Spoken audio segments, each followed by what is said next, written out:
Hello friends, आज का next lecture जो है हम लोग ऑब्जर्व करेंगे या पढ़ेंगे बोर्स मॉडल फॉर एटम।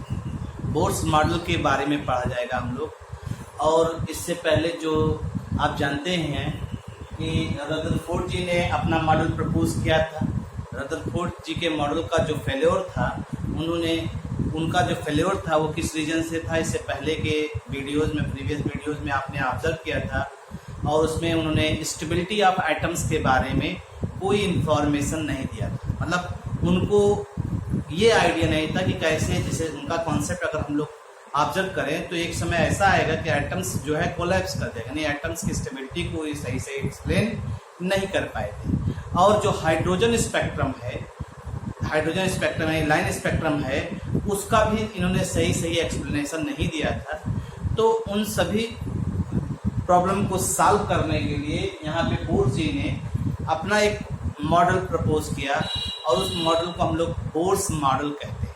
और आप जानते हैं कि जो ये बोर्स मॉडल है, ये हाइड्रोजन एटम या हाइड्रोजन लाइक आयंस के लिए Bohr's model it is used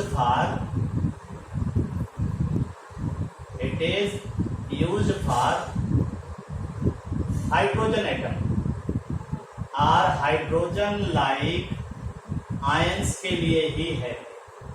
अब बहुत इंपॉर्टेंट है, मतलब आप समझ लीजिए, जो है किसी भी कंपटीशन के पॉइंट ऑफ व्यू से भी अगर आप इसको पढ़ेंगे तो इसका अपना एक इम्पोर्टेंस है, सिग्निफिकेंस है। चाहे मेंस की बात करिए और चाहे किसी भी कंपटीशन एग्जाम की बात, क्योंकि नीट में काफ़ी क्वेश्चन इससे पूछे गए हैं। और साथ ही साथ जो है इसमें किस तरह के क्वेश्चन पुटअप हुए हैं उसकी हम लोग चर्चा भी करेंगे। और यहाँ पे इसके जो पास्टरेट्स हैं उनको भी ऑब्जर्व करेंगे। आपको मालूम है बोर्स जो है the man who challenge the Einstein को इन्होंने चैलेंज भी किया था। ये आपको मालूम है कि बोर्स जी जो है ये पिंग पोंग बहुत खेलते थे, टेबल टेनिस बहुत ज़्यादा खेलते थे। और ये वही ऑब्जर्व करते थे आखिर कोई चीज़ जाकर वहाँ पे क्यों वहीं पे जाकर के रुक रही है, क्यों इसको ऑब्जर्व किया उन्होंने। और इसी हिसाब से उन्होंने सारे मॉडल्स को लेकर के एक मॉडल प्रपोज किया जिसको यहाँ पे बताया गया। तो हम लोग उसी को ऑब्जर्व करेंगे। तो आइए इनके जो पॉइंट्स हैं बोर्स मॉडल के, तो जैसे कि रदरफोर्ड जी ने जो चीज़ें बताई थी सब चीज़ वही लगभग, लेकिन इन्होंने कुछ चीज़ें जो जहाँ पे चेंज किया था हम आपको बताते हुए चलेंगे। तो इन्होंने क्या कहा,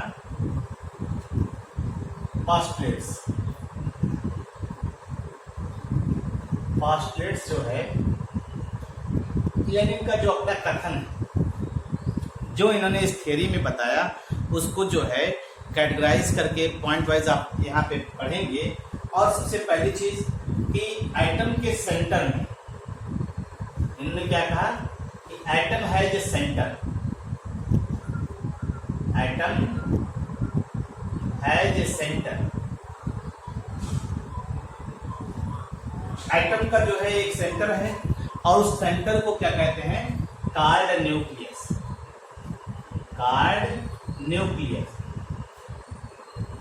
ये इसके बारे में भी उन्होंने भी बताया था।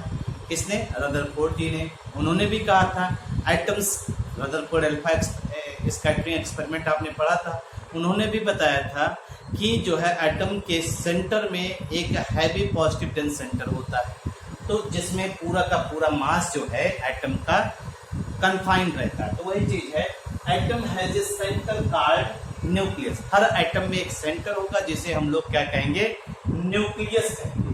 दूसरा पॉइंट देखिए, द इलेक्ट्रॉन रिवॉल्व, यही चीज वो भी कहे, इलेक्ट्रॉन रिवॉल्व ओनली, अब इसमें इन्होंने थोड़ा चेंज किया, ओनली फिक्स्ड। ये बात जो है रदरफोर्ड जी ने ऑब्जर्व नहीं किया, फिक्स्ड की बात नहीं की। रदरफोर्ड जी ने फिक्स्ड नहीं, बस उन्होंने कहा कि न्यूक्लियस के चारों तरफ इलेक्ट्रॉन जो है एक स्पेस है, स्पेस में इलेक्ट्रॉन जो है रिवॉल्व करता रहता है। और इन्होंने क्या कहा कि electron revolve only in fixed circular path,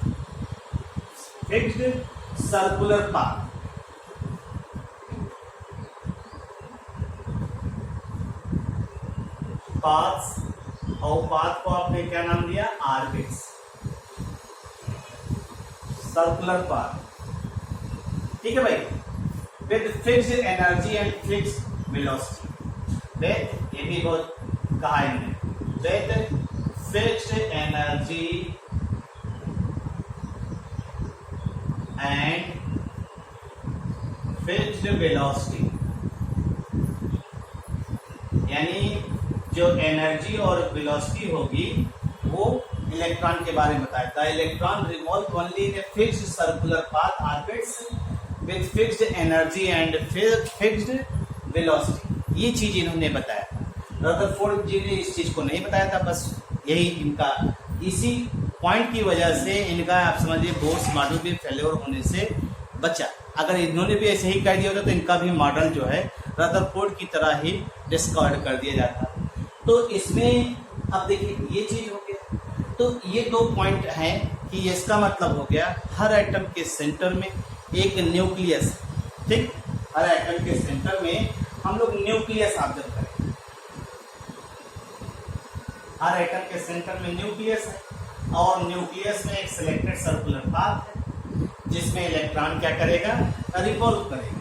और रदरफोर्ड जी ने क्या कहा था, इन्होंने कहा था इलेक्ट्रॉन यहाँ भी हो सकता है, इलेक्ट्रॉन यहाँ भी हो सकता है, इलेक्ट्रॉन यहाँ भी हो सकता है, इलेक्ट्रॉन यहाँ भी हो सकता है, रिवॉल्व कर सकता है। और लेकिन इन्होंने क्या कहा, ये रदरफोर्ड जी ने कहा, ये रदरफोर्ड जी के हिसाब से। लेकिन इनके हिसाब से क्या है, इनके हिसाब से तो यही है कि इलेक्ट्रॉन सिर्फ और सिर्फ इसी में रिवॉल्व करेगा, इलेक्ट्रॉन सिर्फ और सिर्फ इसी में रिवॉल्व करेगा, इलेक्ट्रॉन सिर्फ और सिर्फ इसी में रिवॉल्व करेगा। यानी चूजी जिसे कहते हैं, सेलेक्टिव होता है। इलेक्ट्रॉन कितनी एनर्जी को लेगा वो सेलेक्टिव होता है। ऐसा नहीं कि चाहे जो एनर्जी, जैसे बहुत से लोग होते हैं खाना पीना खाते रहते, चाहे जो भी चीज मिलता है सर्वाहारी जिसे कहते हैं, जो भी मिल रहा खा रहे हैं। लेकिन बहुत से लोग ऐसे हैं जो सेलेक्टिव होते हैं। सेलेक्टिव कहें इन द सेंस कि अगर मान लीजिए उनको ये चीज मिला तो इसको खाया उन्होंने, अन्यथा उस चीज को छोड़ दिया। अगर मान लीजिए जैसे कुछ खाते हैं आप और वो चीज आपके सामने आ रही है तो आपने खा लिया, और चीजें नहीं खाते हैं तो जैसे कहा जाता है बच्चों को करेले बहुत कम पसंद है। अगर आप करेले की सब्जी नहीं खाते हैं तो ऑटोमेटिक करेले की सब्जी को आप दूर भगाएंगे। लेकिन अगर भिंडी खाते हैं तो भिंडी की सब्जी आपको आएगी तो आप खाएंगे। तो वैसे ही अगर इलेक्ट्रॉन को इतनी एनर्जी, यानी करेला मिल रहा है तो नहीं खा रहा है, लेकिन भिंडी मिल रही है तो खा रहा है। अब करेला मिल रहा है तो ये नहीं खा रहा है। करेला का मतलब हुआ कोई फिक्स नहीं, ठीक है। तो हमने यहाँ पे ये सीधा सीधा कहा कि इलेक्ट्रॉन रिवॉल्व करता है in fixed circular path that is called orbits, और उसकी अपनी फिक्स्ड एनर्जी और वेलोसिटी होती है। इसके बाद जो है इलेक्ट्रॉन जो सेलेक्टेड सर्कुलर पाथ में रिवॉल्व कर रहा है उसकी भी अपनी कुछ ना कुछ वैल्यू होती है। आइए नेक्स्ट देखते हैं। तो इसी को हम लोग कहते हैं कि क्वांटाइजेशन कंडीशन, इसी को हम लोग मानते हैं quantization condition.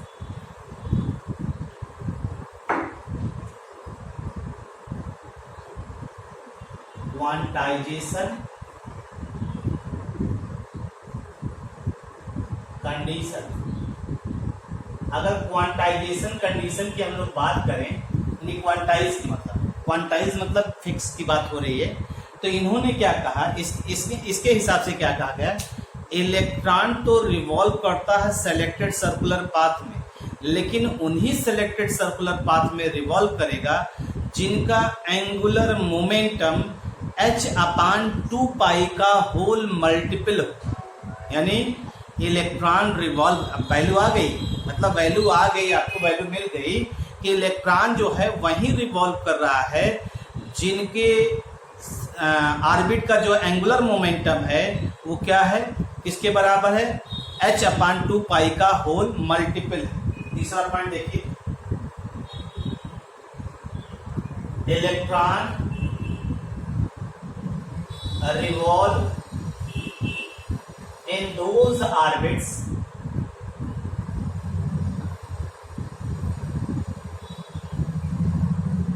which have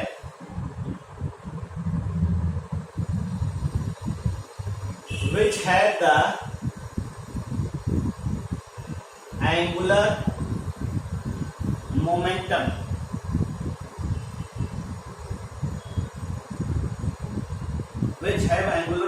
is integral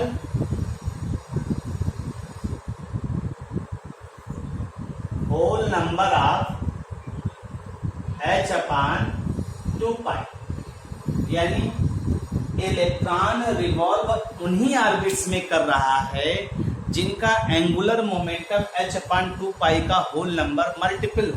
यानी आप सीधे सीधे ये कह सकते हैं एंगुलर मोमेंटम, अभी पढ़ा जाएगा एंगुलर मोमेंटम क्या होता है। एंगुलर मोमेंटम जो होता है वो कह रहे हैं आप क्या, h अपॉन 2 पाई का होल नंबर मल्टीपल, यानी होल नंबर का मतलब n, और n यहाँ पे क्या हो गया, n जो है यहाँ पे इंटीजर्स हो गए, इंटीजर्स हो गए, या इसी को हम लोग कह सकते हैं नंबर ऑफ सेल्स। इसी को हम लोग क्या कह सकते हैं, नंबर ऑफ सेल्स कह सकते हैं। सीधे सीधे आप इस चीज को ऑब्जर्व कर सकते हैं। जैसे आप देखिए ये न्यूक्लियस है, ये आपका पहला सेल, दूसरा सेल, तीसरा सेल, चौथा सेल। ये n बराबर 1 हो गया, ये n बराबर 2 हो गया, n बराबर 3 हो गया, n बराबर 4। ठीक, तो इसका मतलब है इलेक्ट्रॉन रिवॉल्व इसी में करेगा जिसका मल्टीपल क्या होगा, h अपॉन 2 पाई वैल्यू होगी। इसकी क्या हो जाएगी 2h अपॉन 2 पाई हो जाएगी, और इसका क्या हो जाएगा 3h अपॉन 2 पाई न्यूमेरिकल वैल्यू, इसका 4h अपॉन 2 पाई हो जाएगी न्यूमेरिकल वैल्यू। मतलब इलेक्ट्रॉन उन्हीं ऑर्बिट्स में रिवॉल्व करेगा जिनका एंगुलर मोमेंटम जो होता है h अपॉन 2 पाई का whole number multiple, that is called. और आपको मालूम है एंगुलर मोमेंटम जो होता है वो क्या होता है, मास। जैसे हम लोग लीनियर मोमेंटम की बात करते हैं तो मोमेंटम क्या होता है, मोमेंटम सीधे सीधे मास इनटू वेलोसिटी। और हम एंगुलर मोमेंटम की अगर हम लोग बात करते हैं तो एंगुलर मोमेंटम जो होता है वो क्या है कि अगर कोई भी न्यूक्लियस है, जैसे देखिए हम एंगुलर मोमेंटम के बारे में भी ऑब्जर्व कर सकते हैं।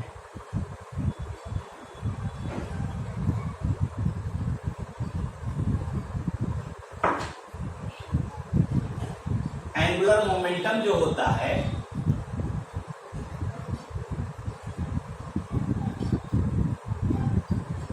इसे L कैपिटल L से प्रूव करते हैं, is equal to moment of inertia,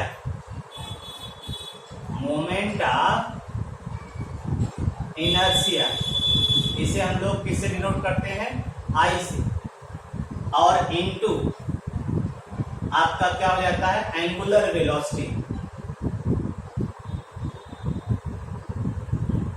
angular velocity. इसे हम लोग दिखाते हैं ओमेगा से। I equal to angular velocity, angular momentum is equal to the, क्या कहा आपने, angular momentum is equal to the moment of inertia. ये फिजिक्स में भी टॉपिक पढ़ेंगे और आगे थर्ड ईयर मतलब जो है केमिस्ट्री में भी पढ़ते हैं, लेकिन अभी इस लेवल पे आपको नहीं मिलेगा। इसको देखिएगा मोमेंट ऑफ इनर्शिया, और मोमेंट ऑफ इनर्शिया और एंगुलर वेलोसिटी ओमेगा से डिनोट करते हैं। अगर आप इसी को ध्यान दीजिए तो हम लोग ऑब्जर्व क्या करते हैं, अगर कोई भी electron, for an electron having मास उसका कितना ले लिया हमने m, वेलोसिटी कितना ले लिया v, और इसे देखिए ये न्यूक्लियस हुआ, ये सेलेक्टेड सर्कुलर पाथ हो गया, सेलेक्टेड सर्कुलर पाथ हो गया। इलेक्ट्रॉन जो है रिवॉल्व कर रहा है, अगर इलेक्ट्रॉन रिवॉल्व कर रहा है तो ये r हो गया, और ये इलेक्ट्रॉन रिवॉल्व कर रहा है जिसकी वेलोसिटी ये v हो गया। ठीक है, इसका जो मास होगा वो m है। ठीक, तो आपका जो मास हो जाएगा M V R is equal to क्या हो जाएगा, moment of inertia, moment of inertia into angular velocity हो जाएगा। तो इसको हम लोग सीधे सीधे कर सकते हैं around the nucleus, for an electron having mass m, velocity v और इसके बीच का रेडियस ये न्यूक्लियस है भाई, न्यूक्लियस।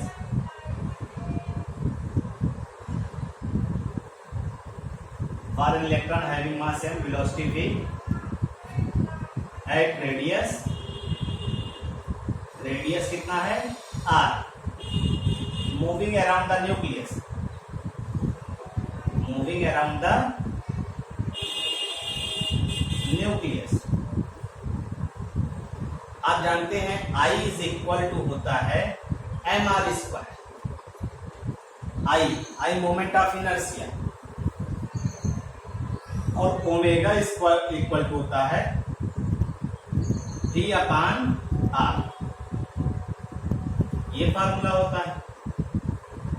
तो L इज इक्वल टू क्या हो जाएगा, mr square into v into r, r cancel कर दीजिए, इक्वल टू क्या जाएगा mvr,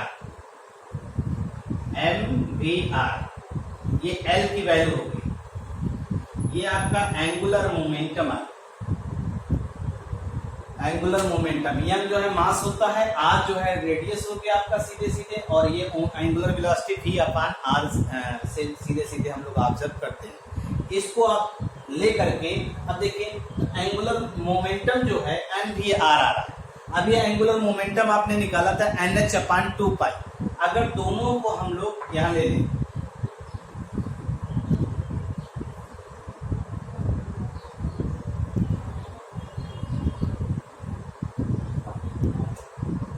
अभी आपने लिया था mvr is equal to nh upon 2 pi, और अभी आपने लिया था एंगुलर मोमेंटम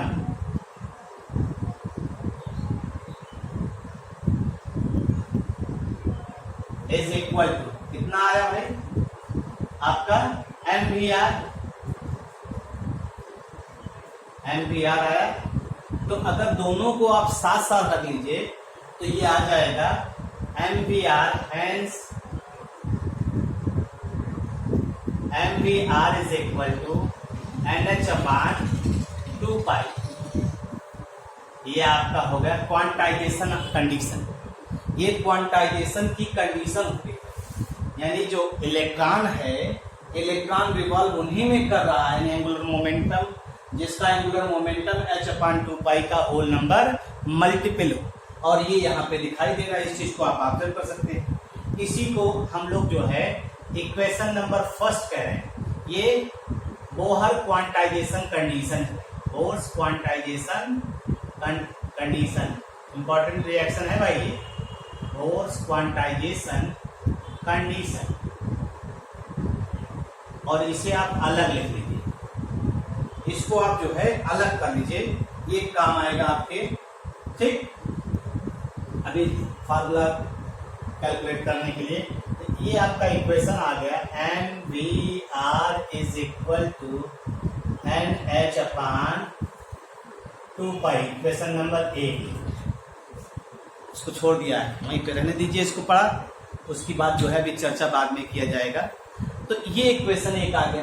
तो ये 3 पॉइंट, ये बोर्स क्वांटाइजेशन कंडीशन हो गया कि इलेक्ट्रॉन उन्हीं ऑर्बिट्स में रिवॉल्व करेगा जिसका angular momentum h upon 2 pi का होल मल्टीपल हो, यहाँ कंडीशन ये है। अब अगर इसी को हम लोग ऑब्जर्व करें नेक्स्ट पॉइंट पे, नेक्स्ट पॉइंट देखिए, 4th point,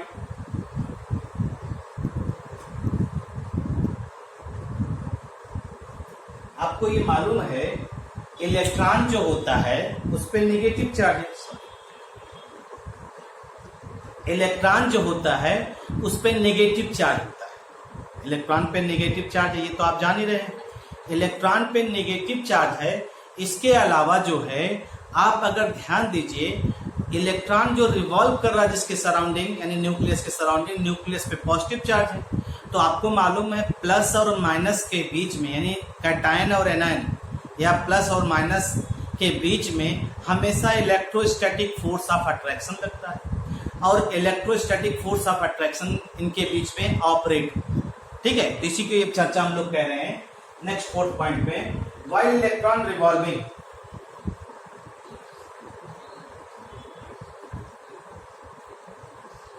revolving, while electron revolving, the electrostatic force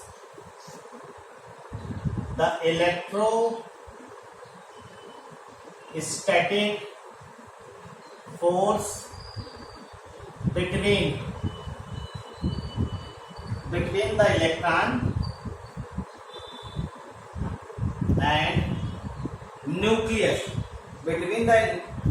and nucleus, provides centripetal force. Provides centripetal force. क्या कहा हमने आपसे ये कहा कि जब भी इलेक्ट्रॉन रिवॉल्व कर रहा है अराउंड द न्यूक्लियस, वहां पे जो है, क्योंकि न्यूक्लियस है, न्यूक्लियस पे प्लस चार्ज, न्यूक्लियस पे अगर प्लस चार्ज है और इलेक्ट्रॉनों पे नेगेटिव चार्ज है, तो नेगेटिव और पॉजिटिव के बीच में हमेशा जानते हैं इलेक्ट्रोस्टैटिक फोर्स ऑफ अट्रैक्शन लगता है। इलेक्ट्रोस्टैटिक मतलब वैद्युत आकर्षण बल जिसे आप पढ़ते हैं, और इसी को आप आयनिक बॉन्ड भी, आयनिक फोर्स भी कहते हैं। और कहा जा रहा है कि जब इलेक्ट्रोस्टैटिक फोर्स लगता है तो वही इलेक्ट्रोस्टैटिक फोर्स ऑफ अट्रैक्शन जो है सेंट्रीपिटल फोर्स को भी प्रोवाइड करता है। सेंट्रीपिटल फोर्स का आपने सुना भी होगा, जैसे मान लीजिए कोई भी चार्ज पार्टिकल है वो रिवॉल्व कर रहा है, ये इलेक्ट्रॉन है, इसका अपनी वेलोसिटी है, और आप जानते हैं जब चार्ज पार्टिकल रिवॉल्व कर रहा है तो हमेशा जान लीजिए कोई भी चार्ज पार्टिकल अगर किसी चार्ज के सराउंडिंग रिवॉल्व कर रहा है तो उनके बीच में जो फोर्स लग रहा है वो इसकी वजह से, ये फोर्स जो लगा रहा है इस पे, वो इलेक्ट्रोस्टैटिक फोर्स ऑफ अट्रैक्शन है। और वही electrostatic force of attraction centripetal force को भी प्रोवाइड करेगा। मतलब चार्ज पार्टिकल ये क्या करेगा, इस डायरेक्शन ऑफ सेंट्रीपिटल फोर्स क्या हो जाएगा, ये हमने आपसे यही चीज कहा कि अगर कोई भी चार्ज पार्टिकल गोल गोल घूमता रहता है, ठीक है, गोल गोल घूमता रहता है, कोई भी चार्ज पार्टिकल गोल गोल घूमता रहता है तो सेंटर की तरफ एक फोर्स लगता है, सेंटर की तरफ एक फोर्स लगता है, और वो फोर्स जो है क्या कहलाता है, सेंट्रीपिटल फोर्स। और वो चीज, और आप हमेशा जान लीजिए इसी तरह इलेक्ट्रॉन है, इलेक्ट्रॉन भी रिवॉल्व कर रहा है सिलेक्टेड सर्कुलर पाथ में, और उस पे फोर्स जो न्यूक्लियस की तरफ लग रहा है उस फोर्स को हम लोग क्या कहते हैं, सेंट्रीपिटल फोर्स। और साथ ही साथ ये फोर्स कौन प्रोवाइड कर रहा है, इलेक्ट्रोस्टैटिक फोर्स ऑफ अट्रैक्शन। तो इसको हम लोग इस तरह से भी लिख सकते हैं,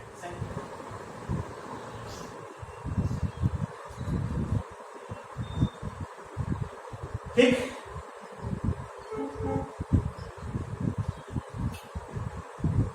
force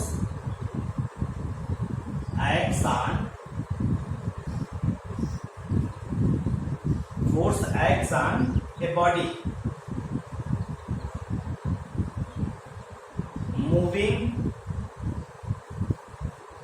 moving in a circular path.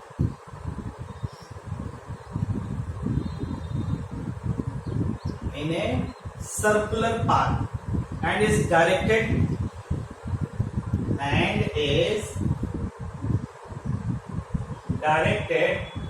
towards centre की तरफ ये डायरेक्ट होता है, इसका जो डायरेक्शन होगा वो सेंटर की तरफ रहेगा, around which the body is moving.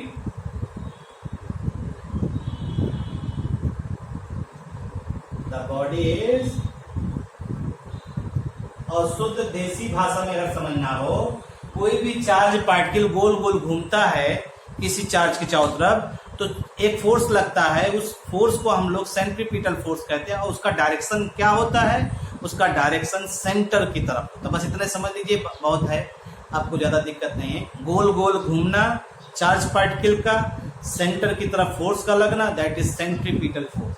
तो आपने कहा जो सेंट्रीपिटल फोर्स है, इस सेंट्रीपिटल फोर्स को प्रोवाइड कौन करेगा, इलेक्ट्रोस्टैटिक फोर्स। अब यहीं से एक इक्वेशन निकल आएगा। आइए इसी इक्वेशन को देखते हैं। हमने आपसे यही कहा ना, इलेक्ट्रोस्टैटिक फोर्स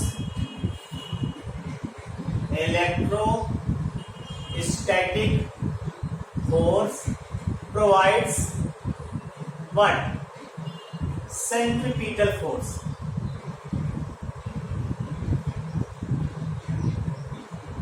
सेंट्रीपिटल फोर्स को जो है ये प्रोवाइड कर रहा है। अब इसी को इसका मतलब है, अब हम लोग इलेक्ट्रोस्टैटिक फोर्स निकालेंगे। तो दो चार्ज के बीच में अगर दो चार्ज हैं एक दूसरे से r डिस्टेंस पे हैं, तो आपने पढ़ा है कूलॉम्स लॉ पढ़ा है।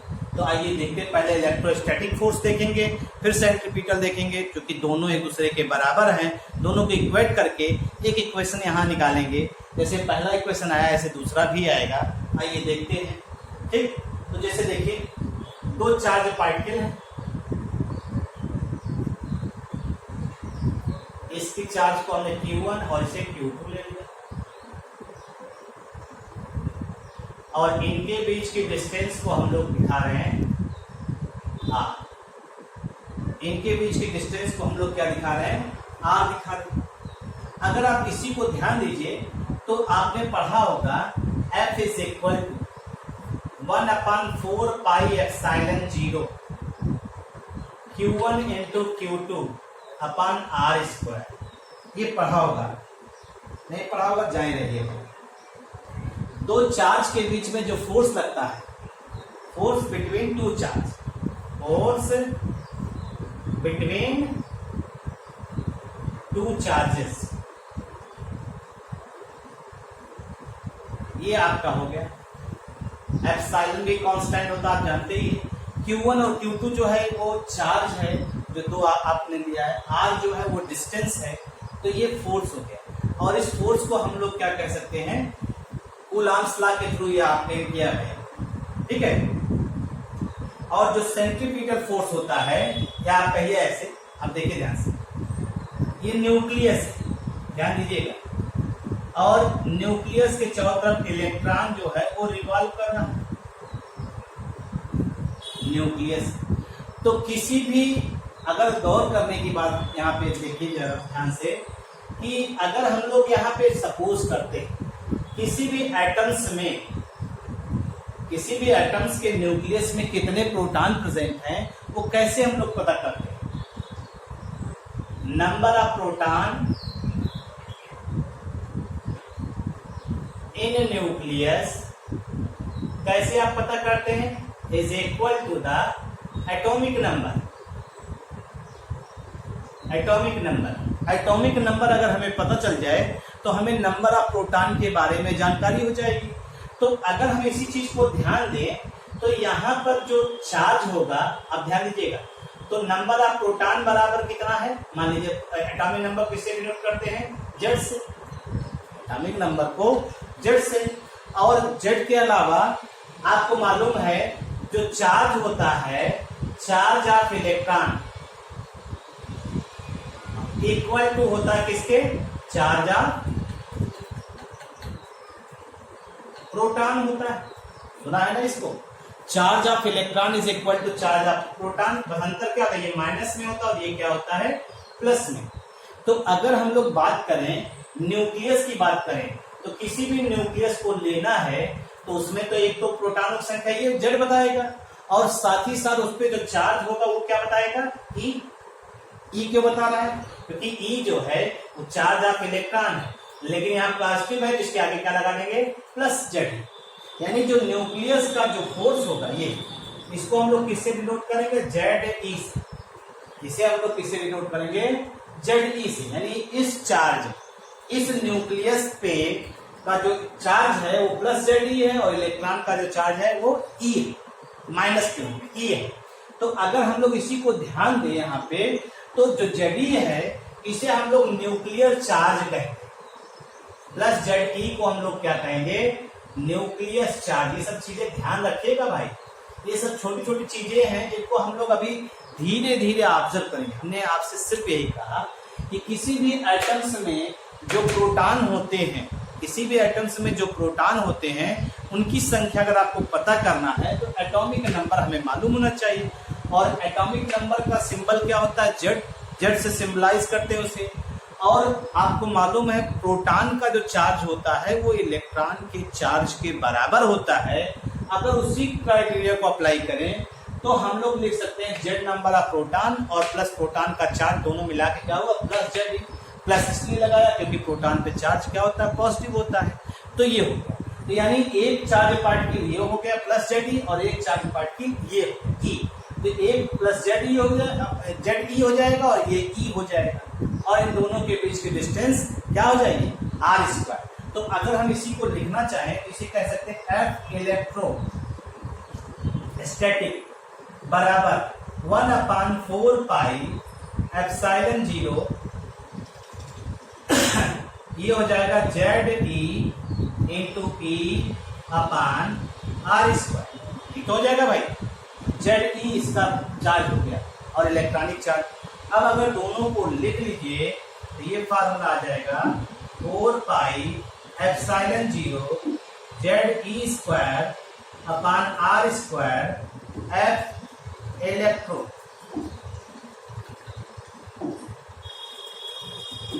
ये सीधा सीधा आपका जो है इलेक्ट्रोस्टैटिक फोर्स है, यानी इलेक्ट्रोस्टैटिक फोर्स ऑफ अट्रैक्शन जो इनके बीच में लग रहा है ये वैल्यू आ गया। अब देखिए इसी को, अब सेंट्रीपिटल फोर्स की बात हम लोग कर रहे हैं, तो सेंट्रीपिटल फोर्स है उसको हम लोग ऑब्जर्व करेंगे। तो देखिए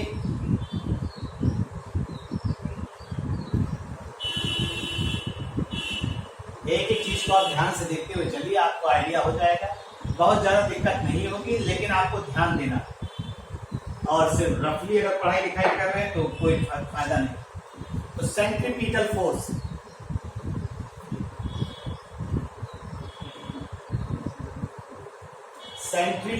फोर्स जो है वो क्या हो जाएगा is equal to M V square upon R, M V square upon R ये हो जाएगा। अब आपने कहा कि ये फोर्स इसी को प्रोवाइड करता है, दोनों को इक्वेट कर लेते हैं। ठीक है भाई, अगर दोनों को इक्वेट कर लें तो आप देखिए F electro is equal to F centri, ठीक है, दोनों को इक्वेट कर लीजिए। अगर दोनों को इक्वेट कर लेंगे तो इक्वेशन क्या आ जाएगा, एक आ जाएगा भाई 1/4 pi epsilon 0 into Z E square upon R square is equal to M V square upon R. ये सीधा सीधा एक फार्मूला आ गया जिसको आपको कहना पड़ेगा इक्वेशन नंबर सेकंड, जो मेन इक्वेशन में आ रहा है। तो इसको भी यहीं पे लिख दे रहे हैं 1/4 pi epsilon 0 Z E square upon R square equal to M V square upon R. ये दो इक्वेशन हो गया जिसकी सहायता से आपने जो है ये बताया। तो ये आप नेक्स्ट पॉइंट आइए देखिए, पांचवा पॉइंट राइट डाउन कर लिया भाई ना, बहुत सिंपल सी चीज है, बता दिया, दोनों कंपेयर कर लिया, दोनों कंपेयर करके आप सीधे सीधे इसको ऑब्जर्व कर सकते हैं। इसमें बहुत ज़्यादा दिक्कत वाली बात नहीं, बशर्ते आप थोड़ा सा, हमने कहा ना, थोड़ा सा आप जो अपने आप से प्रेरित, जिसे कहते हैं ना सेल्फ कैटलिस्ट, तो प्रेरित हुई।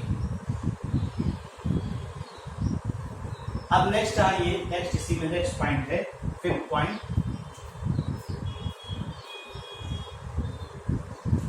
फिफ्थ पॉइंट में हमने आपसे क्या कहा, फिफ्थ पॉइंट में ये कहा जा रहा है कि जैसे इलेक्ट्रॉन है, इलेक्ट्रॉन जो होता है जब वो रिवॉल्व करता है तो न तो वो एनर्जी गेन करता है न तो वो एनर्जी लॉस करता है। ठीक, क्या कहा भाई, इलेक्ट्रॉन तो फिक्स सर्कुलर पाथ में रिवॉल्व कर रहा है। अगर इलेक्ट्रॉन फिक्स सर्कुलर पाथ में रिवॉल्व कर रहा है तो न तो वो एनर्जी को गेन करेगा न तो वो एनर्जी का लॉस करेगा। आप देखिएगा फिफ्थ पॉइंट और सिक्स्थ पॉइंट दोनों एक दूसरे के अपोजिट हैं।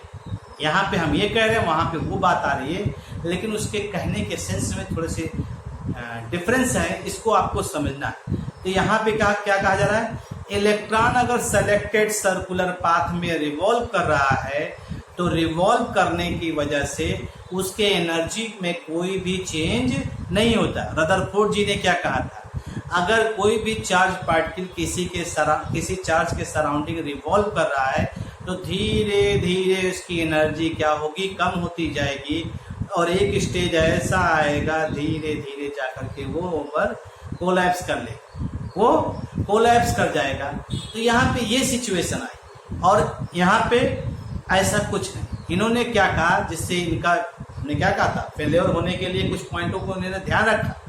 इन्होंने कहा वास्तव में इलेक्ट्रॉन रिवॉल्व तो करता है लेकिन वो एनर्जी को लॉस या गेन नहीं करता है रिवॉल्व करने के लिए। हाँ, तो आइए इसी पॉइंट को पहले लिख लेते तो बताते हैं।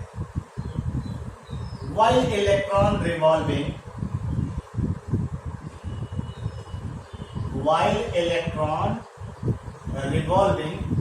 in a particular orbit,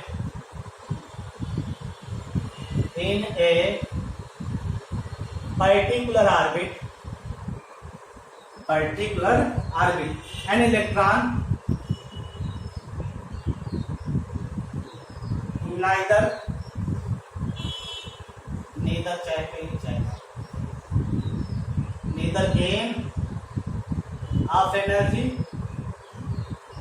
neither gain of energy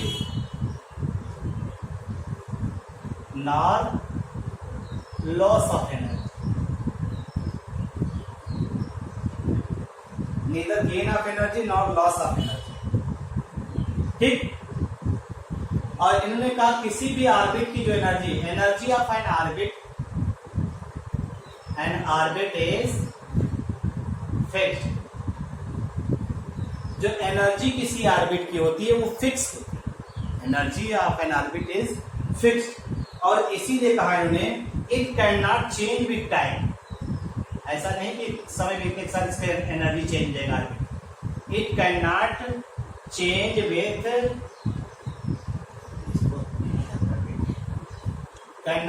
with time.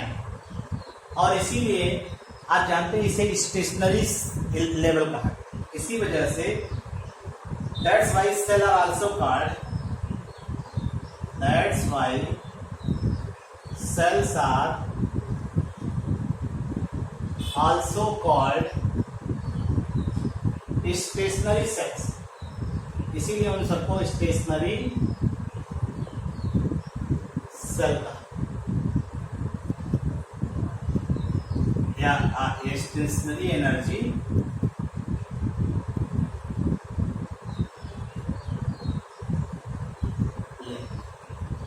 आपने यही तो कहा। अगर ध्यान दीजिए आप, ये न्यूक्लियस है, ये एन की वैल्यू अगर आपने यहाँ 1 रखा, एन की वैल्यू 2 रखा, एन की वैल्यू 3 रखा, एन की वैल्यू 4 रखा, तो आप इसे सेल बोलते हैं ना, K shell, K L M N, energy shell कहते हैं। और इनकी सबकी एनर्जी फिक्स होती है, अगर आपको याद हो, इसकी होती है -13.6 इलेक्ट्रॉन वोल्ट, इसकी होती है -3.4 इलेक्ट्रॉन वोल्ट, इसकी होती है -1.85 इलेक्ट्रॉन वोल्ट, इसकी होती है -0.85 इलेक्ट्रॉन वोल्ट। ये हो रही एनर्जी। इसका मतलब है, कई बार हम लोगों ने चर्चा किया, न्यूक्लियस से आप जैसे जैसे डिस्टेंस बढ़ा रहे हैं एनर्जी की वैल्यू बढ़ रही है। ठीक है भाई, तो इसका मतलब है अब अगर इलेक्ट्रॉन को रिवॉल्व करना हो तो अगर n बराबर 1 यानी के सेल में एंटर करना है, के सेल में इलेक्ट्रॉन को रहना है, तो इस एनर्जी लेवल को उसे एडॉप्ट करना पड़ेगा। जैसे आप अपने घर में रहते हैं तो अपने घर की जो बंदिशें हैं, जो पाबंदियां हैं, उसको फॉलो करते हुए चलते हैं। अब अगर इलेक्ट्रॉन यहाँ से मान लीजिए यहाँ से यहाँ मूवमेंट करना चाहता है, तो अगर इलेक्ट्रॉन इसमें घूम रहा है, आप अपने घर में घूम रहे हैं, तो आपके एनर्जी लेवल में कोई अंतर नहीं। आप दूसरे के घर में कूद जा रहे हैं तो एनर्जी लेवल आपका चेंज हो, ये ध्यान रखिएगा। तो यहाँ पे अगर आप अपने घर में चल रहे हैं तो एनर्जी में कोई डिफरेंस नहीं, चाहे आप ताउम्र जिंदगी भर उसी में रहें। लेकिन अगर आप इसमें से इसमें जाना चाहते तो एनर्जी डिफरेंस होगी, तब एनर्जी की वैल्यू को हम लोग फाइंड आउट दूसरी तरह से करते हैं। तो यहाँ पे यही कहा गया है कि इलेक्ट्रॉन अगर अपने पर्टिकुलर ऑर्बिट में रिवॉल्व करता है तो न तो वो एनर्जी गेन करता है, न तो वो एनर्जी लॉस करता है, क्योंकि हर ऑर्बिट की एनर्जी जो है फिक्स होती है, और जब फिक्स होगी तो इलेक्ट्रॉन रिवॉल्व करेगा, और उसी ऑर्बिट में अगर रिवॉल्व कर रहा है तो चाहे जितना टाइम बीत जाए, चाहे एक दिन करे, चाहे साल भर करे, चाहे सैकड़ों साल करे, लेकिन उसकी एनर्जी में कोई परिवर्तन नहीं होगा।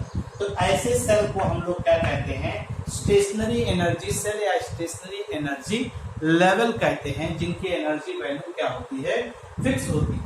अगर इसी चीज को हम लोग ऑब्जर्व करें, ठीक है भाई, इसी चीज को ऑब्जर्व करें तो चूंकि 5 और 6 पॉइंट जो है, अगर आप ध्यान दीजिए, 4th पॉइंट और 6th पॉइंट दोनों कंट्राडिक्टरी, अलग अलग है। तो थोड़ा सा हम इसमें कैलकुलेशन इन्वॉल्व कर लेते हैं, कुछ फार्मूले यूज कर रहे हैं ना, इन फार्मूले की सहायता से हम लोग कैलकुलेशन यूज करेंगे, फिर आगे जो है 6 पॉइंट लास्ट पॉइंट जो इसका है उसको डिस्कस करते हैं। तो आइए देखते हैं कुछ कैलकुलेशन, जिससे आपको आइडिया हो जाएगा। नहीं आप कहेंगे एक बार उल्टा बताए, एक बार उल्टा बताए, आपको हो सकता कुछ परेशानी। तो आइए कुछ कैलकुलेशन देखते हैं, फिर उसके बाद 6 पॉइंट आएंगे। इस फार्मूला लिखा है, इसका इस्तेमाल भी हो जाएगा। सम कैलकुलेशंस,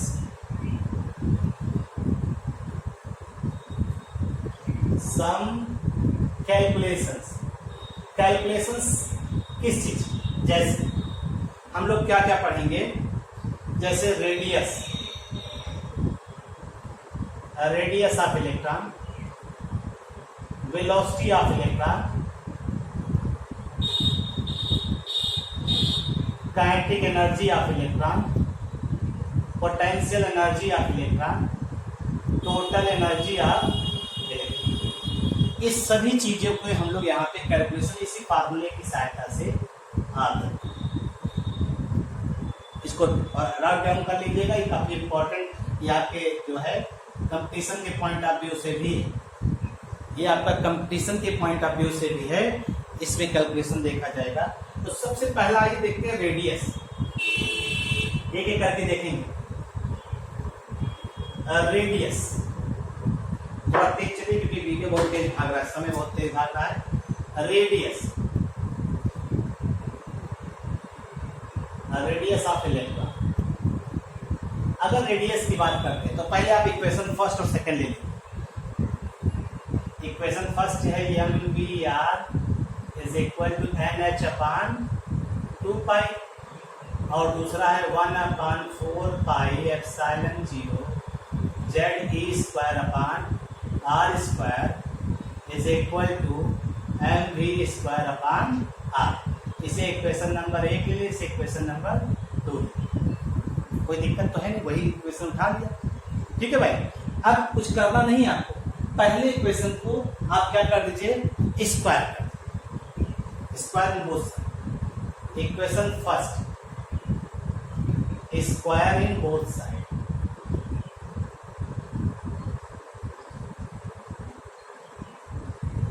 ठीक, कम्स इक्वेशन, जो स्क्वायर करने का आएगा वो क्या हो जाएगा? Equation third.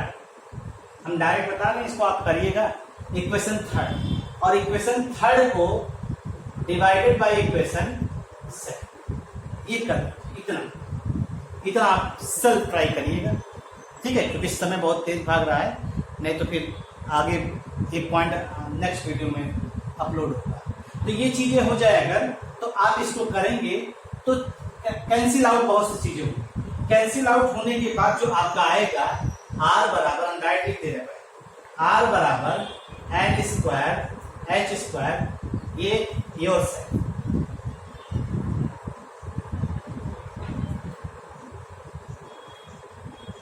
आप अपनी तरफ से करेंगे, ठीक है भाई। n square h square epsilon 0 upon pi into m ZE square, ये आ जाए और इसे n मान, n ऑर्बिट हो गया। तो अगर हम इसी को n स्क्वायर z को अलग कर लीजिए, इस इक्वेशन को ऐसे भी लिख सकते हैं,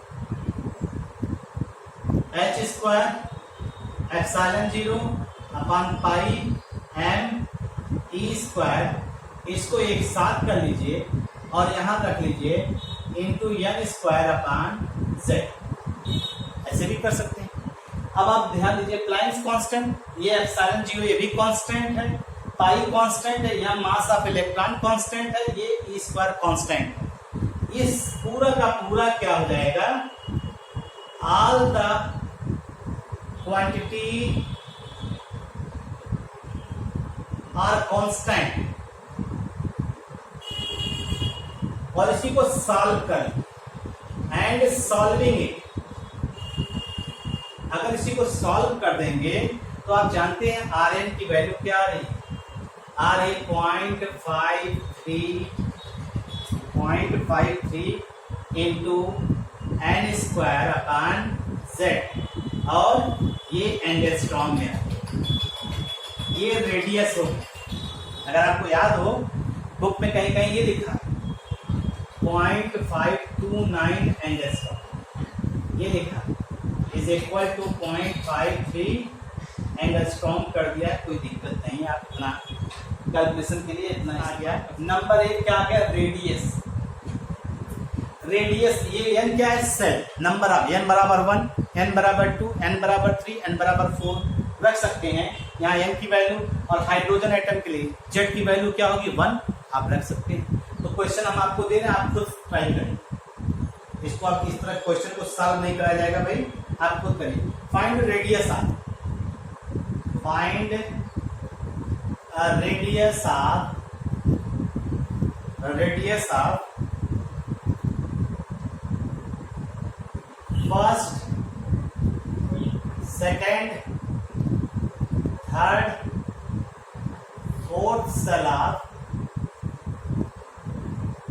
अब हाइड्रोजन एटम बोल दिया, इसमें हाइड्रोजन एटम बोल दिया, तो फर्स्ट के लिए क्या हो जाएगा भाई, n इज इक्वल टू 1 और z इक्वल टू 1। सेकेंड के लिए क्या हो जाएगा, n is equal to 2, z equal to 1 and so on. कर डालिए, try yours.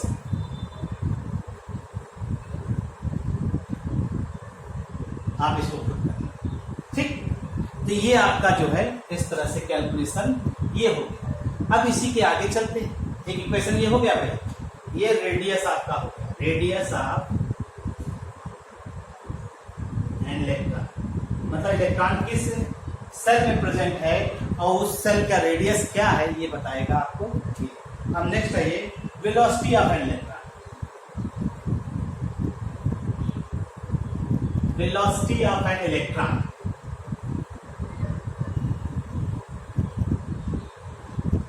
Velocity of an electron की अगर हम लोग बात करते हैं, फिर से वही इक्वेशन आता है, वेलोसिटी ऑफ एन इलेक्ट्रॉन। अभी आपने इक्वेशन लिया था, we know that from equation first mvr is equal to nh upon 2π, ये फार्मूला होता है।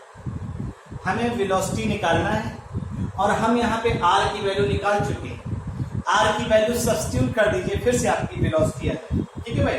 तो अब यहाँ पे सीधे सीधे कर दीजिए, put the value of r, क्योंकि r की वैल्यू आपको लेना पड़ेगा, और r की वैल्यू आपने निकाला क्या था, देखिए r is equal to N square H square epsilon 0 upon pi M E square into Z, ये लिया था, ठीक है भाई। तो ये वैल्यू उठा के रखना पड़ेगा आपको, तो यहाँ पे आ जाएगा M V into N square H square epsilon 0 upon pi M E square Z equal to N H upon 2π। अब ये वैल्यू है, जो जो कैंसिल होगा उसे आप कैंसिल करें, और कैंसिल करने के बाद जो है अगर आप वेलोसिटी निकालेंगे तो गौर से देखिएगा, तो वेलोसिटी बराबर nth लेवल का जो आएगा वो Z E square upon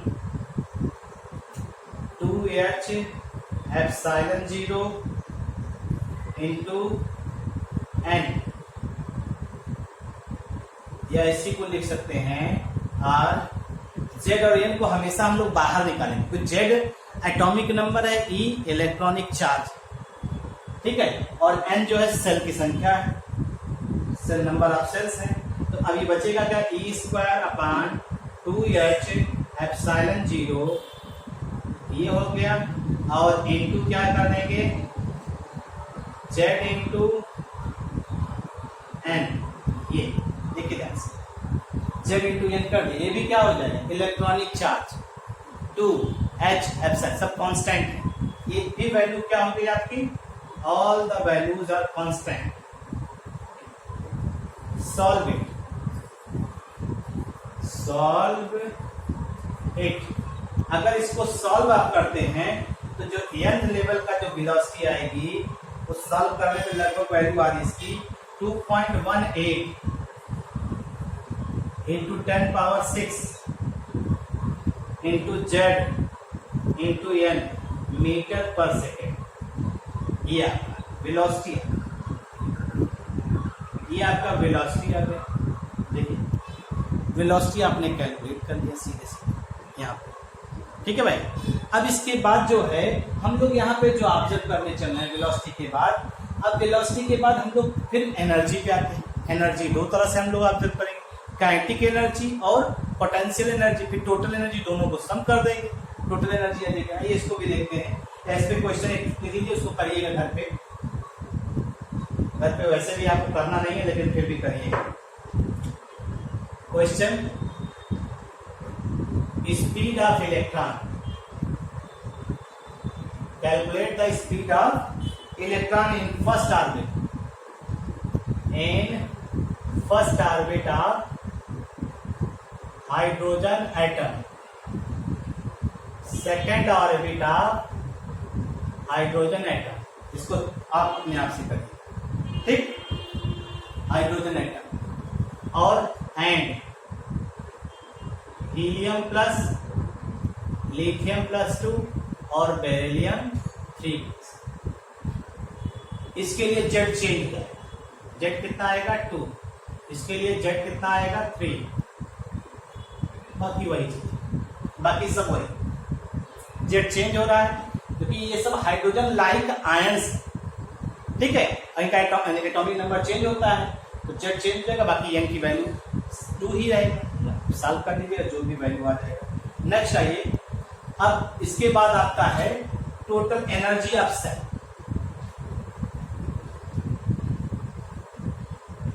energy of shell, energy of shell की अगर हम लोग बात करते हैं,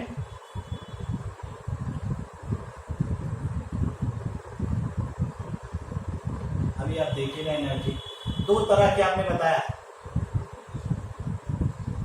तो एक तो आपने बताया काइनेटिक एनर्जी, काइनेटिक एनर्जी पहले लेते हैं, ठीक।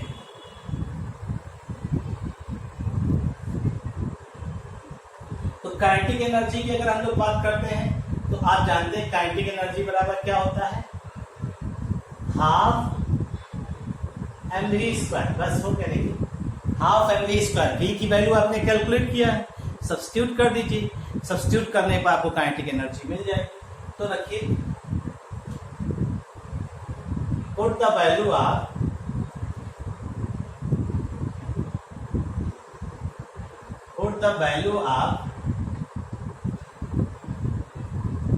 v square in above equation, v square की वैल्यू रखेंगे तो ये आ जाएगा काइनेटिक एनर्जी बराबर हाफ एम वी के स्थान पे Z E square upon 2h epsilon 0 into N का होल स्क्वायर। अब इसको आप रीअरेंज कर लीजिए, 1/2 एम जेड स्क्वायर ई का 4 upon 4 H square epsilon 0 square N square, या इसको सीधे सीधे आप लिख सकते हैं 1/8 Z square E⁴ into M upon H square epsilon 0 square N square. ये सीधा सीधा आप ले रहे हैं। अब इसमें जेड और एन को हटाना रहेगा भाई, ध्यान रखिएगा। जेड और एन को हटा लेते हैं हम लोग, जेड और एन को हटाते हैं। तो अगर जेड और एन को आप हटा रहे हैं तो सीधे सीधे आपका जो काइनेटिक एनर्जी बराबर वैल्यू आ जाएगी is equal to E⁴ into M upon 8 H square epsilon 0, ठीक, ये हो गया आपकी वैल्यू, और इंटू आपका आ जाएगा क्या चीज, Z square upon N square. फिर से आप देखिए एक कांस्टेंट वैल्यू, एक कांस्टेंट हो गया, क्यों, क्योंकि सबकी न्यूमेरिकल वैल्यू आपको मालूम है, मास ऑफ इलेक्ट्रॉन, ठीक, ई इलेक्ट्रॉनिक चार्ज, और क्या है इसमें एच एप्सिलॉन 0 एच स्क्वायर और ए। तो अगर इसको सॉल्व किया जाए तो सॉल्व करने पे जो न्यूमेरिकल वैल्यू इसकी आती है वो लगभग कितनी आती है, देखिए 13.6। काइनेटिक एनर्जी बराबर 13.6 into Z square upon N square, और ये न्यूमेरिकल वैल्यू जो आएगी वो इलेक्ट्रॉन वोल्ट में, ये न्यूमेरिकल वैल्यू जो आएगी वो इलेक्ट्रॉन वोल्ट में आएगी, ये ध्यान रखिए, ठीक है। अब इसको आपने पढ़ा ही है, अभी आप पढ़ेंगे टोटल एनर्जी जो निगेटिव में आती है वो भी दिखाई देगा। तो ये काइनेटिक एनर्जी, काइनेटिक, अब आइए पोटेंशियल एनर्जी की बात करते हैं। आपको ये मालूम होगा जो पोटेंशियल एनर्जी होती है वो सिर्फ स्थिति के हिसाब से नहीं कहते हम। आप जान लीजिए कि जो सिचुएशन क्रिएट होती है वहां पे पोटेंशियल एनर्जी लगती है। जैसे दो चार्ज है वहां पर भी पोटेंशियल एनर्जी, तो चार्ज अगर बन रहे हैं तो सिचुएशन क्रिएट, दो पार्टिकल हैं, दो हैवी मास हैं, उनके बीच में भी अगर सिचुएशन क्रिएट हो रही है तो वहां पर भी क्या लगेगा, पोटेंशियल एनर्जी हमेशा ऑपरेट होगी। ये ध्यान रखिएगा, नहीं तो आप कहिए कि ऊंचाई पे रखा है HDG और ये ऊंचाई पे रखा है तो उसका जो है पोटेंशियल एनर्जी ये होगी, ऐसा नहीं। दो ऑब्जेक्ट जिनका अपना मास हो, जिनका अपना चार्ज हो, उनके बीच में भी पोटेंशियल एनर्जी ऑपरेट हो सकती है। तो अगर हम लोग इसी चीज को ऑब्जर्व करें, यहाँ देखिए, जैसे हमने कहा ना दो चार्ज हैं और यहाँ पे इसका जो है Q1 है, Q2 है, इनके बीच की डिस्टेंस क्या है, R है। अगर इसी को आप ऑब्जर्व करिए तो यहाँ पे आपने कहा कि जैसे ये न्यूक्लियस है, न्यूक्लियस के चारों तरफ इलेक्ट्रॉन रिवॉल्व कर रहा है, इसका अपना चार्ज और इसका चार्ज हमने बताया था कितना, ZE है, प्लस लगा दिया क्योंकि प्रोटॉन है, प्रोटॉन Z है, प्रोटॉन नंबर Z बताता है और इलेक्ट्रॉन का चार्ज प्रोटॉन का चार्ज होता है, तो प्लस में लगा दिया। तो यहाँ पे जो वैल्यू आएगी इसकी अगर आप याद हो तो जैसे पोटेंशियल एनर्जी बराबर 1/4 पाई एप्सिलॉन 0 ZE² अपान R², ये पढ़ा था,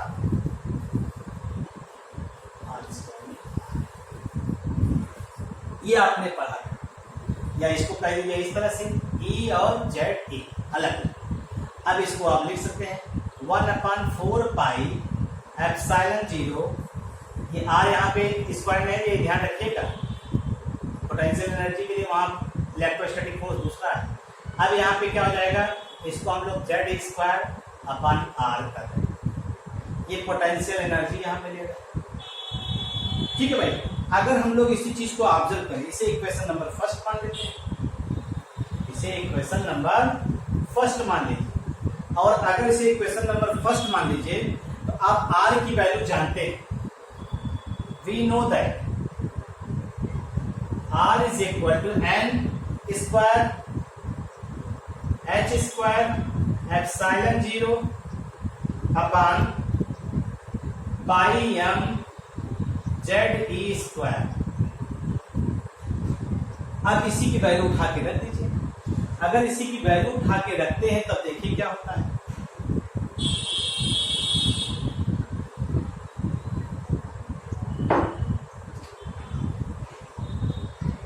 अगर इसी की वैल्यू उठा के हम लोग यहाँ पे सब्स्टिट्यूट कर दें, put the value of R, put the value of R. अगर आर यहाँ पे रख दिया जाए तो पोटेंशियल एनर्जी बराबर 1/4 पाई एप्सिलॉन 0 इंटू ZE² अपान हो जाएगा N² H² एप्सिलॉन 0 इंटू फिर क्या हो जाएगा इंटू पाई M ZE²,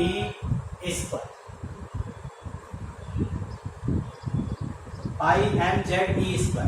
अगर आप कैंसिल आउट करना चाहें तो यहाँ पाई पाई कैंसिल हो जाएगा, ठीक है भाई।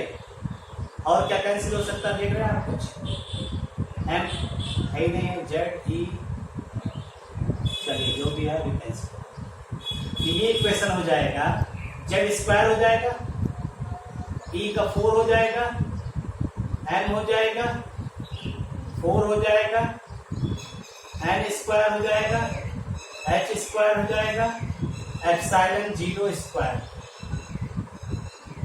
एप्सिलॉन 0²। और कोई चीज कैंसिल नहीं हो रही सर, देख लीजिएगा कैंसिल नहीं हो रही।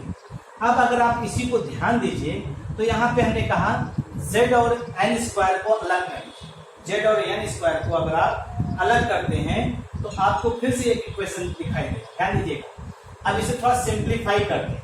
सिंप्लीफाई करने के लिए इसमें 2 से मल्टीप्लाई कर, 2/2 से 2/2 मतलब 1 होगा, 1 से मल्टीप्लाई करें, किसी में कोई चेंज आएगा नहीं। तो इसे देखिए आपने लिखा क्या, पोटेंशियल एनर्जी बराबर, अब ये क्या हो जाएगा E का 4 M अपान 8 H² एप्सिलॉन 0², ये पूरा का पूरा हो गया, और इनटू क्या हो जाएगा Z² अपान N² इंटू 2, ऊपर बचा, नीचे 2 से आपने मल्टीप्लाई किया 8 और उसके बाद ये लिख दिया। ये अभी कांस्टेंट की वैल्यू आपने निकाला था, पीछे कहीं पे निकाला था, काइनेटिक एनर्जी वाले में देखिए आपने लिखा था 8 m की पावर e की पावर 4 m अपान 8 H² एप्सिलॉन 0, इसकी वैल्यू आपने निकाला था, इसको सॉल्व किया था आपने, तो ये कांस्टेंट वैल्यू और इसकी न्यूमेरिकल वैल्यू कितनी आती, 13.6 इंटू Z² अपान N² और ये 2 आगे हो जाएगा। ये पोटेंशियल एनर्जी, ये पोटेंशियल एनर्जी आपकी हो गई, ठीक। तो सीधे सीधे बस अंतर क्या हुआ यहाँ पे, क्योंकि जो इलेक्ट्रॉनिक चार्ज आपने लिया है, अब देखिए ध्यान से, यहाँ पे चार्ज लिया था ना, यहाँ इलेक्ट्रॉन का चार्ज आपने लिया है जो r डिस्टेंस पे, तो यहाँ पे वैल्यू जो इसकी आएगी वो माइनस हो जाएगी, बस यही वैल्यू क्या हो जाएगी यहाँ पे माइनस हो जाएगी। अंतर इलेक्ट्रॉनिक चार्ज लिया है ना, इलेक्ट्रॉनिक चार्ज पे माइनस आता, तो ये वैल्यू माइनस में, बस अंतर यही, और कोई। अगर टोटल एनर्जी आप निकाल रहे हैं, दोनों एनर्जी को सम कर दीजिए, आपको एनर्जी आप सेल मिल जाएगा। टोटल एनर्जी की बात करते हैं तो टोटल एनर्जी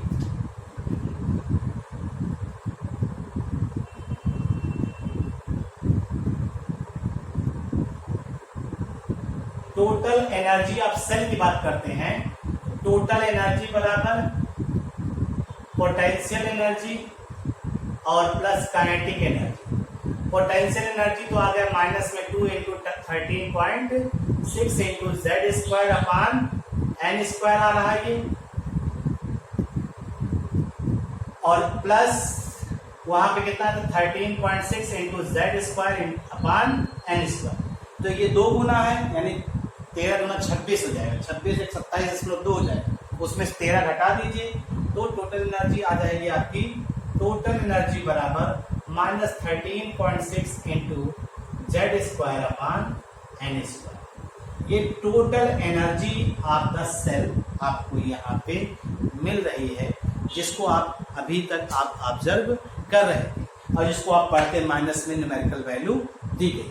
अगर आप इसी को सीधे सीधे ऑब्जर्व करिए तो आप ये कहेंगे जैसे जैसे आप न्यूक्लियस से डिस्टेंस बढ़ाते जाते हैं एनर्जी की वैल्यू क्या होती है, बढ़ती जाती है। यानी न्यूक्लियस के प्रभाव में से इलेक्ट्रॉन जैसे जैसे फ्री होगा उसकी एनर्जी बढ़ेगी, अभी तक न्यूक्लियस के प्रभाव में है, तो एनर्जी क्या है उसकी कम। जैसे ही न्यूक्लियस से दूरी बढ़ाता जाता है, इलेक्ट्रॉन दूर जाएगा तो देखिए पहले सेल की एनर्जी -13.6, दूसरे की -3.4, तीसरे की -1.51। माइनस में एनर्जी क्या हो रही है, घट रही है, यानी प्लस में बढ़ रही है, तो प्लस की तरफ भाग रही है। तो न्यूक्लियस और इलेक्ट्रॉन के बीच डिस्टेंस बढ़ रहा, डिस्टेंस बढ़ रहा, तो न्यूक्लियस का फोर्स बैलेंस सेल के इलेक्ट्रॉन पे कम हो रहा, यानी इलेक्ट्रॉन फ्री हो रहा। और जैसे जैसे इलेक्ट्रॉन फ्री होगा न्यूक्लियस से, वैसे वैसे उसकी एनर्जी क्या होती है, बढ़ती जाती है। और एक स्टेज ऐसा आता है जब इनफाइनाइट डिस्टेंस पे इलेक्ट्रॉन क्या हो जाता है, बिल्कुल एज्यूम किया जाता है फ्री है, उस स्टेट पे उसकी टोटल एनर्जी जो होती है, आपका ही पोटेंशियल एनर्जी जो होती है, वो क्या हो जाती है, जीरो, यानी प्लस में हो जाती है। ठीक है भाई, लास्ट पॉइंट अब आइए देख लीजिए, ये टॉपिक खत्म।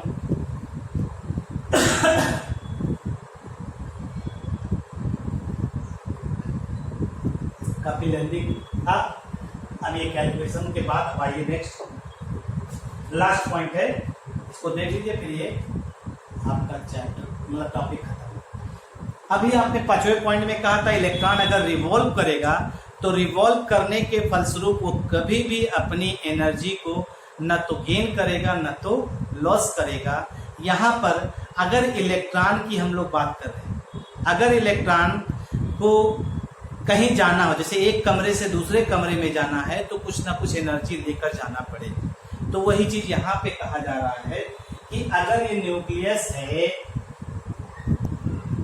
इलेक्ट्रॉन को अगर रिवॉल्व करना है, हाँ देखिएगा ध्यान से, n is equal to 1, n is equal to 2, n is equal to 3, n is equal to 4, और ये एनर्जी हो गया E1, E2, E3, E4।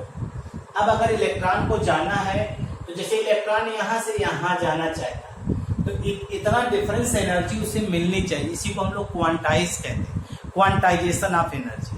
अगर इतना इलेक्ट्रॉन उसे मिल रहा है, इतनी एनर्जी उसको मिल रही, तभी इलेक्ट्रॉन एनर्जी गेन करके प्रमोट करेगा, अन्यथा। तो आइए देखते हैं, electron can accept, electron can accept energy and can lose energy।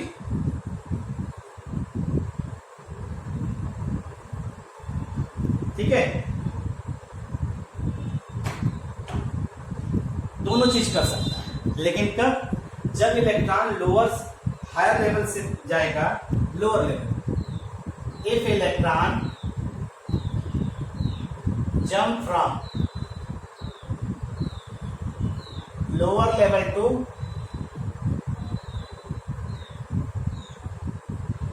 higher level, तो क्या करेगा, energy absorb. But this energy is quantized, लेकिन ये एनर्जी क्या होनी चाहिए, क्वांटाइज्ड होना चाहिए। इसे हम लोग कहते हैं excitation of electron, excitation of electron.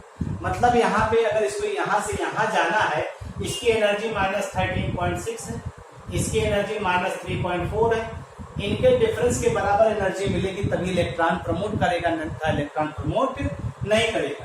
अब फिर कहा जा रहा है, if electron returns back from higher energy level to lower level, must evolve energy, must evolve energy। इसे हम लोग कहते हैं D excitation of electron, D excitation of electron. और ये एनर्जी भी क्या होनी चाहिए, मस्ट बी क्वांटाइज, ये भी क्वांटाइज हो, क्योंकि आपको मालूम है हायर सेल में, हायर लेवल में, जैसे हायर एनर्जी लेवल में इलेक्ट्रॉन बहुत देर तक नहीं रुकता, वो 10⁻15 सेकंड तक रुकता है एनर्जी लेने के बाद, फिर वापस आ जाता है। और वापस आएगा तो ये कंडीशन है ना, जब ये वापस आ रहा है मतलब यहाँ से यहाँ जा रहा है तो इतनी एनर्जी होनी चाहिए, यहाँ से यहाँ जाएगा तो इसका एनर्जी लेवल, लेकिन अगर ये यहाँ से यहाँ आ रहा है तो ये अपने एनर्जी लेवल को इस लेवल पे लाएगा, तभी यहाँ रह सकता है, अन्यथा यहाँ रह नहीं सकता। तो वो दोनों एनर्जी क्या है, क्वांटाइज। जैसे देखिए अगर हम इसी को दिखाएं आपको, जैसे मान लीजिए इवन लेवल पे है, सपोज करिए अगर मान लीजिए इलेक्ट्रॉन जो है वो इवन लेवल पे है, ठीक है, और वो E2 पे जाना चाहता है, तो इनके बीच की एनर्जी डिफरेंस को हम लोग क्या कहेंगे, डेल्टा E। तो ये डेल्टा E एनर्जी लेगा तब पहुंच जाएगा इस पे। अगर मान लीजिए इलेक्ट्रॉन जो है यहां से यहां जाना चाहता है, तो यहां पे क्या कहेंगे, अगर वो E1 लेवल पे है और जाना कहां चाहता है, E3 लेवल पे, तो इसके बीच की भी एनर्जी डिफरेंस क्या होगी, डेल्टा E। इतनी फिक्स एनर्जी है, तो इसको आप ऐसे लिखना चाहें E1 डेल्टा E E2 यानी E2 minus E1 is equal to delta E, ये एनर्जी डिफरेंस है।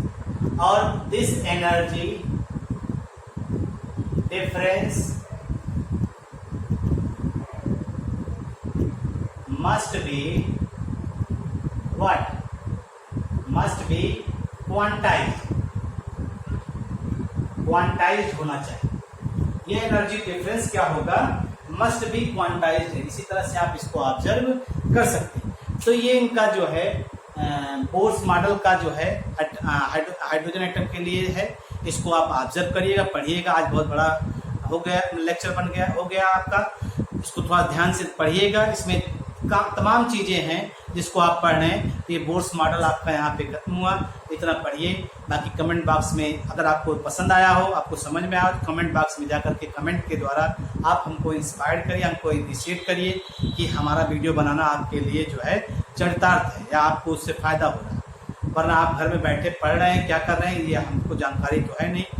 ठीक, इतना पढ़िए, आपकी समझ में आए तो चैनल को सब्सक्राइब कराइए, जो भी आपके परिचित हैं। Thank you.